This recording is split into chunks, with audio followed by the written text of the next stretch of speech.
All right, guys, this is not good. This is a major warning sign that we are seeing in the sky right now over the United States. This is happening, and this is not good because this looks like something that happened last year after a massive, devastating earthquake, right? This happened right before the one of the biggest earthquakes that have hit Turkey in history. We saw a very similar cloud formation, and now this is forming over the United States. All right, so let's get into the details here really quick. Please hit that like, hit that subscribe. I'm posting multiple videos a day, keeping you guys updated on this big news, and it helps to get these warnings out. All right, so you can see here, this is currently happening in Palm Desert, California. This is insane, and this is not good.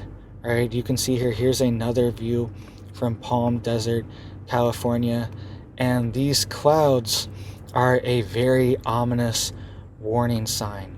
And you can see, this is another view of it from Palm Desert.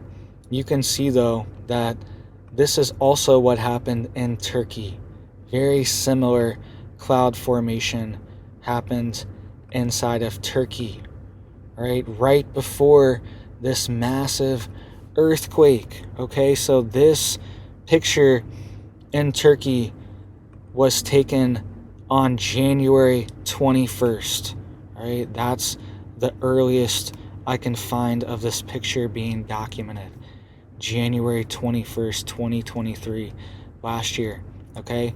And then on February 6th, 2023, just 2 weeks later, is when we had a 7.8 megaquake hit southeast Turkey near Syria, right? And if you remember, that earthquake was completely devastating. There were giant 20-foot holes, ripped fissures that are miles long, ripped in the earth. All right, so you can't even get to the other side. Your dog's over there, your dog's on the other side of the fissure, you can't even get to them. All right, there's just a giant hole in the earth. All right, this was happening all over Turkey, buildings destroyed, and this cloud popped up right before. So I don't know if this means we're going to see a big earthquake in California, but it's very suspicious and it's not a good warning sign. And look at here. All right, so this is happening in Palm Desert, California. This is where this was here, and you can see here, here's even an article. It says rare stunning formation appears over California town. All right, this was on May 6th. Or I guess it appeared on May 4th, actually. Sorry about that, but the article was on May 6th. All right, so you can see here, they're calling it a rare stunning formation, okay?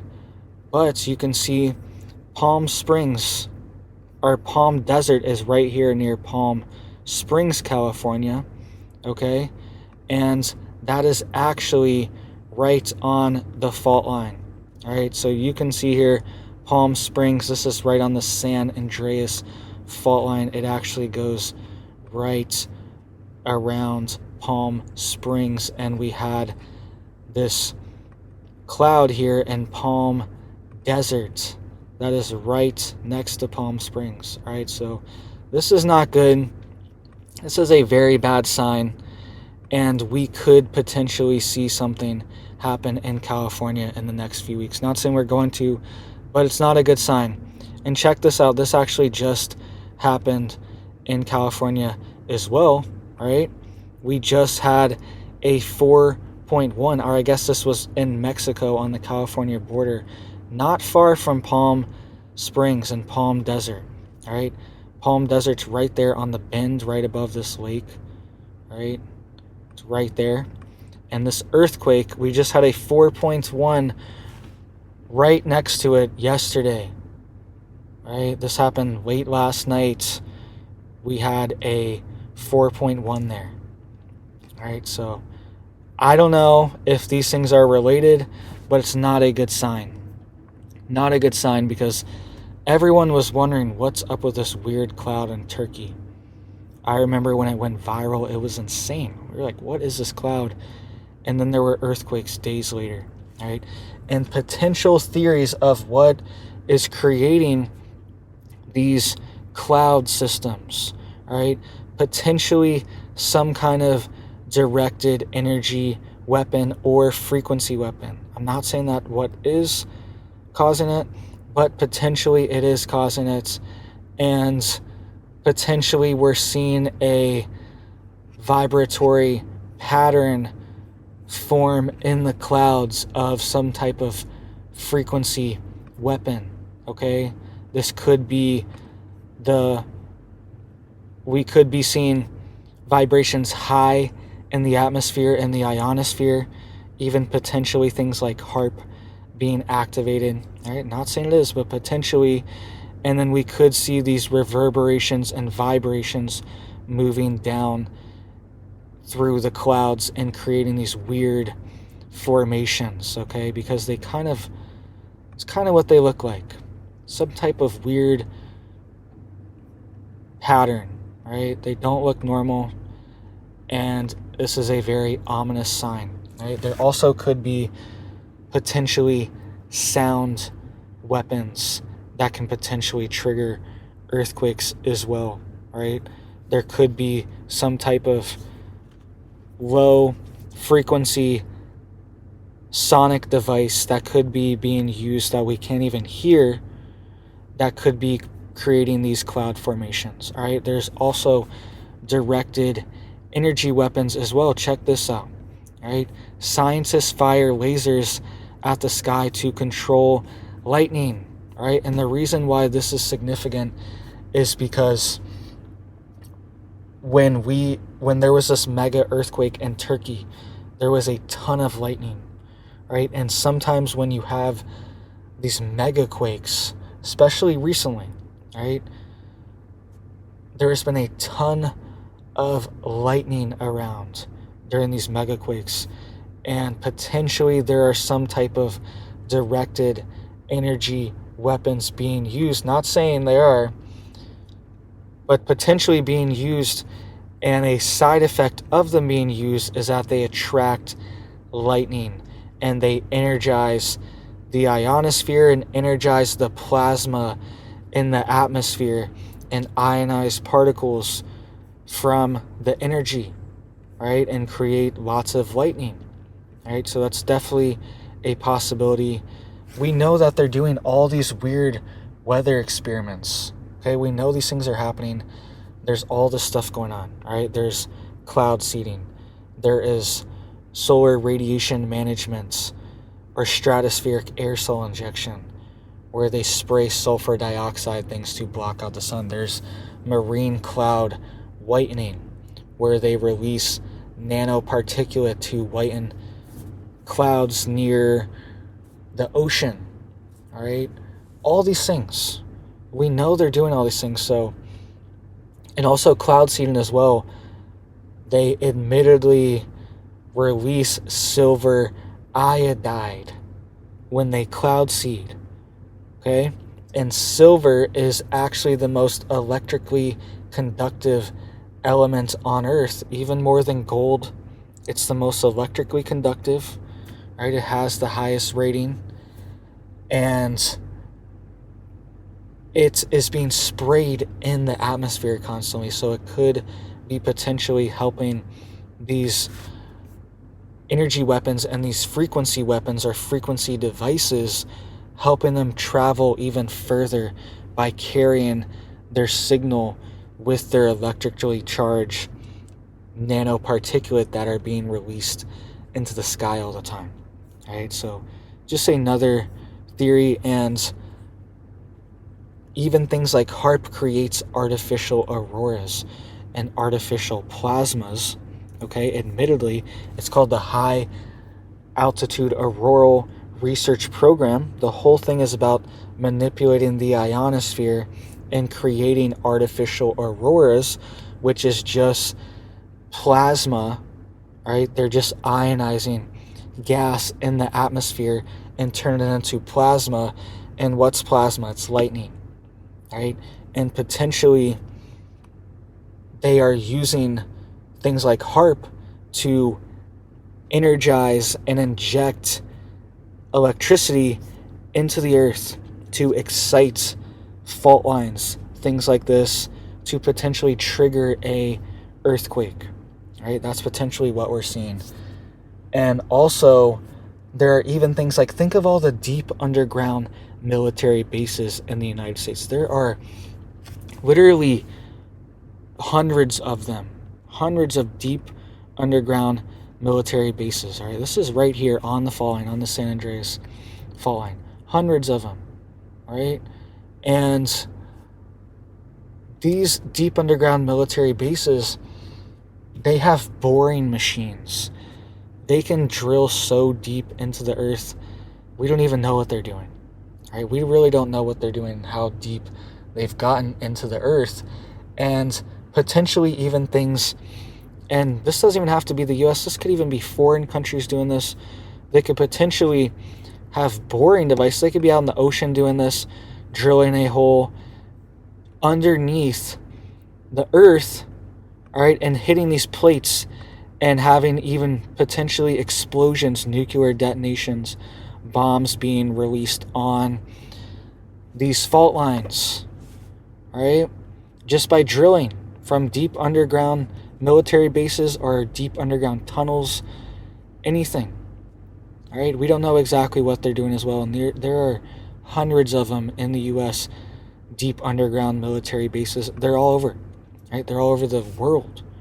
So that's another thing that I believe is not looked at enough, as well as that there could just be a bomb detonated deep within the earth, that there could be ones being detonated constantly to cause some kind of realignment, to cause some kind of trigger on potential fault lines, right? Who knows what kind of testing or experiments are going on. All the nuclear testing is done underground as well now too. That's why you don't see it. You're like, why don't they do these nuke tests out in the desert anymore?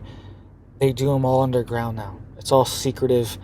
They don't want China or Russia or whatever country, even our own allies, the military doesn't want them having certain things that they are working on and know about it, just because it's a national security risk to have this information getting out to more people than it needs to be. And they admittedly do all the nuclear testing underground now. A lot of it is simulated testing, all right, where they're not doing major explosions, it's just a very small amount to test it. All right, but they do testing as well. China does the same thing. They have hundreds of these underground tunnels. I've made a whole video on it before, where they are testing nukes, right? So, not saying that's what's happening, but there's a lot of stuff going on, right? And the fact that this anomaly keeps popping up, I would be on high alert if I was in California. All right, that's my point here after seeing this type of weapon. And something to think about too is that we talk about HARP a lot. HARP is one system. China has HARP. Russia has a HARP. Everyone has HARP. Europe has their own HARP. Everyone has it. Everyone has these high-powered antenna arrays. And there's actually dozens and dozens of them all over the world. And the U.S. doesn't even control most of them, right? The U.S. controls a few of them. There's one in New Mexico, actually. There's a bunch of them, right? There's a bunch of different arrays for these antennas that they use. They have the field set up all over the place, right? That interact with each other. They communicate with each other and are programmed. And with AI, they are programming these things with extremely accurate precision. I believe potentially that's why we're seeing a lot of these natural disasters become extremely bad, right? Tornadoes, all the stuff They've been smacking the U.S. like crazy. Extremely powerful tornadoes have been hitting Kansas, Oklahoma. We just had one in Michigan. Wasn't it Michigan yesterday? Right? That wiped out a FedEx facility there. Right? These natural disasters are increasing in frequency, and potentially they are using AI to train these things and make them even more precise, so they perfectly know how to create certain weather systems and weather patterns with everything. Even the planes could just be drones. It could just be a drone flying a pattern. Because I'm telling you, these planes that are doing cloud seeding, all this weird stuff, when you see it above your head, 7 times out of 10, 75% of the time, that plane is not on the radar. Because I'm checking, I'm like, this freaking, this guy's up here, he's spraying above my yard. It's crazy. What's this guy doing? And it just like cuts off. There's none before my yard and there's none after my yard. It's just like right over my yard. It's insane. It's insane. I've showed it on video before. And I'm running over to my phone. All right, let me check this. And I checked the radar, checked multiple radars, not on it. This person's not on it. So they could be drones doing it that are flying patterns too, and they're using AI to fly the perfect pattern to create this weather system, right? And then using all the other things, using frequency technology, energy technology, directed energy technology to move these things around, right? And solve programs, and they can make these systems very deadly, potentially. So let me know what you guys think. Did you see this cloud? All right, let me know down below if you saw this. And what are you doing? Are you prepared for a big earthquake as well? All right, it's one of these things that hits fast. If you saw these pictures out of Taiwan, it was insane. It was insane, right? And buildings just leaning over, buildings completely collapsed. And it happens quickly. So you need to be prepared. You need to be ready, right? And you need to have stockpiles, food, all these things, because there could be major damage to the roads, the power systems, right? Power outages, buildings could be destroyed, right? Who knows what's going to happen? Your best bet is just to be out in the middle of a field. Honestly, if you're out in the country and you start feeling the ground shake, your best bet's literally just to be out in the field, run out in the yard, and get out of there. All right, go stand on the ground and wait for this to pass. All right, that's your best bet, because it's going to hit quick and it's going to be hard to be prepared. But make sure you protect yourself, protect your head, protect your kids, your pets, all this stuff, and have stockpiles as well, and have alternative forms of communication, because the power could be out, the grid could be destroyed, at least locally, regionally, could be destruction, right? There could be potential tsunami warnings as well. We could see a massive flood hit this part of the country too, from the jolt, right? We're going to see this jolt and slosh the water, and we could see a tsunami, right? If the quake hits out in the ocean, or we could see multiple quakes, one hit on land, one hit in the ocean, and we see both, right? It's very possible this is a active fault line, and everyone is saying, all the experts and everything say that they're overdue and they're extremely close to having an event, right? So have alternative forms of communication, have satellite internet, have a generator, have your food preps stockpiled and ready to go, because it's afterwards, right? Most people are going to survive the initial, and if you're in a big building that's shaking around, once it's over, get out of there and get away from it, because it might not be safe anymore. It might be destabilized. That's what happens a lot of times too, is buildings just collapsing for days after one of these mega quakes. All right, so make sure you have a plan, you're prepared, and you're ready. All right, so thank you guys. I hope you have big blessings for your life, your family, and I hope you have a big old blessed day.